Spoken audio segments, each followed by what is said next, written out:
I see philosophy as something that's not just a topic to study, but something to practice, a way of living your life in a fully human way. And I like to tell my students that learning to live philosophically is learning to see reality in a different way. It's learning to see distinctions and to develop clarity about the situations that you find yourself in. A good analogy to this is the difference that it makes to your experience of a foreign city if you have some knowledge of architectural styles. I remember I went to Europe as a study abroad student, and the extent of my preparation was that I knew the difference between a pointy arch, Gothic, round arch, Roman, and that helped.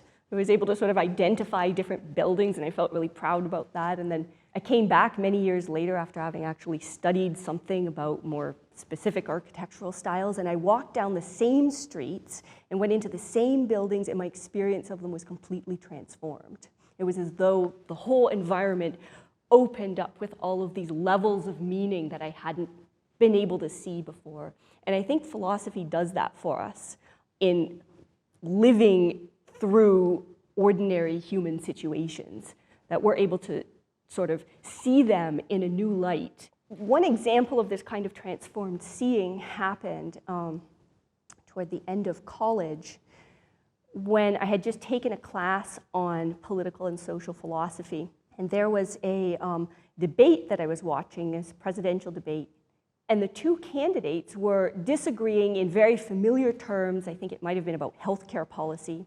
And the debate was sort of unfolding in the expected ways in which one always recognizes these debates are going to have to go.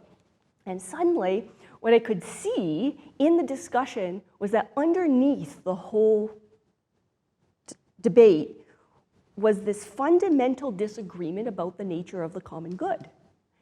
And it was in no way rising to the surface, but suddenly it made sense of the problem to me in a way that I had never thought of before.